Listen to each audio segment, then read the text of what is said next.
Hello, Fable here.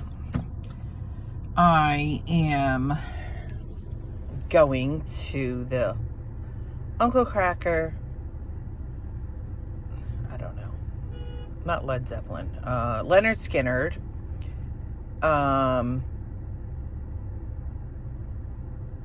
ZZ Top tonight. And, oh my God. So, I'm headed there. I submitted all my paperwork for the 2-bedroom.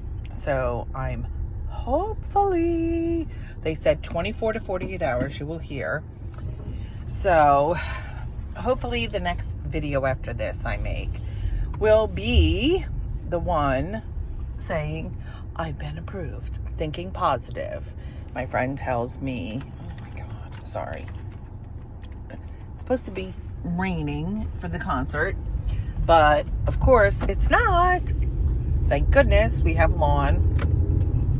But my friend had knee replacement surgery. So, we sit in the handicap section of the lawn, which has chairs. So, that's nice. And, oh my God.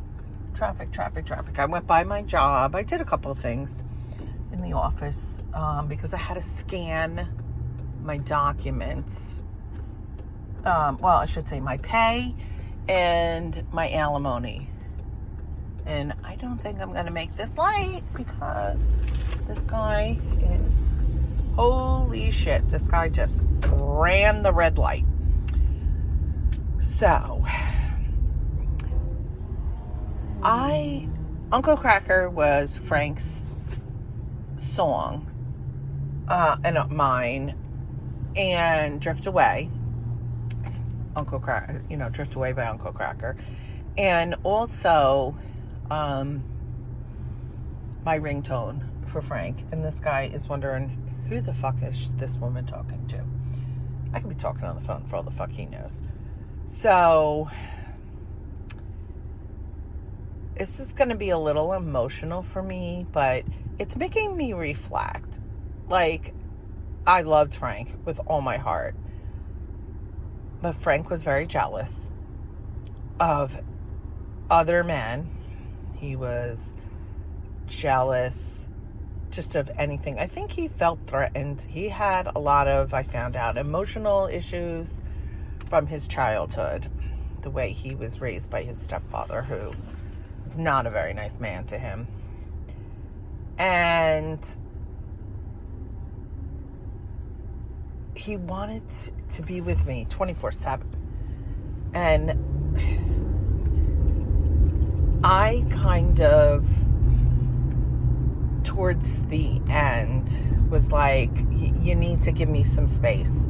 Like, I'm dealing with a lot. It was my divorce. I thought I'd be divorced by then. The ex sprung it on, different things on me last minute. And then Frank, unfortunately, after his mom died, he kind of went into a downward spiral and self-imploded.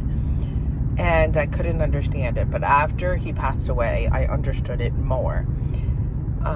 He told me to call him. I called him. It was on a day. I'd go in late. I want to say it was Tuesdays. It was either Tuesdays or Thursdays because I'd work later because we had a late night.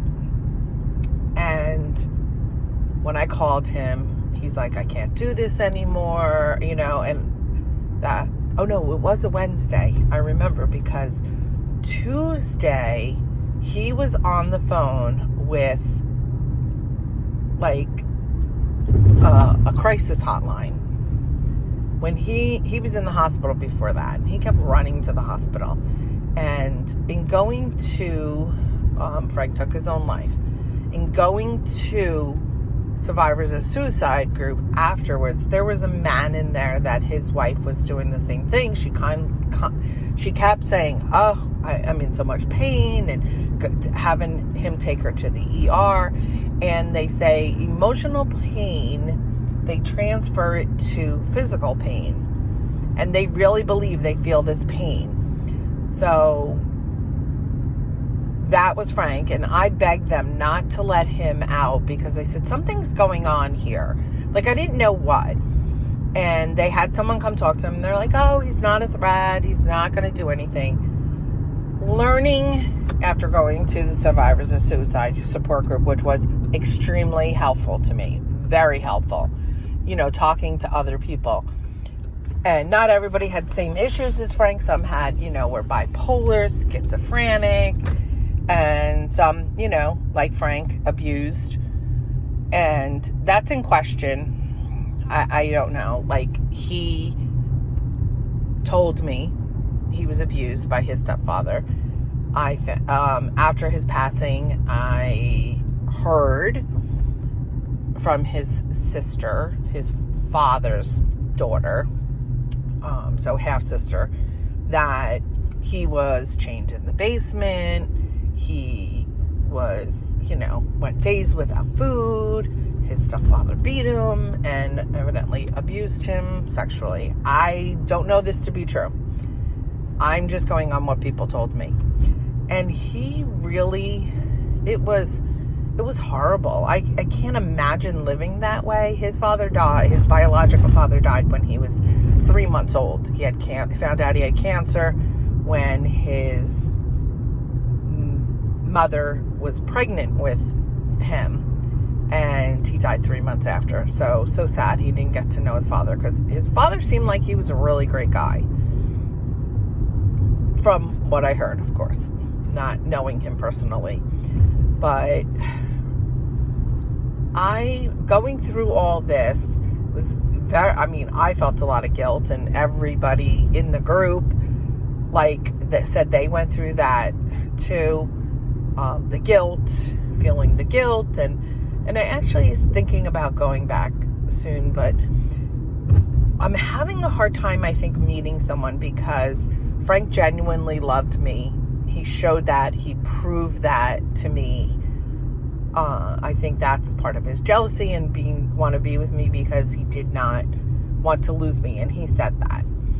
And when he called me that day, and riding in the ambulance with him, where they tried to, you know, keep him alive and with CPR, and they tried everything, and they came into me and they said, at this point, even if we bring him back, his brain has been deprived of oxygen for so long that he'll be brain dead. Devastating. They, you know, did CPR until I could say goodbye, which I appreciated. But I think I'm having a hard time meeting someone. Steven, the second guy that I met after Frank, he was like, my friend Joe was outside. He thought, I wasn't over Frank and couldn't. But guess what? Ironically, he's with somebody that is, her husband passed away in May, and they met in August or September. And she didn't change her Facebook for the longest time. So, I don't know. But I need to go because I'm here with my friend Joe. But I need to end this, and I will talk to you all later. Bye.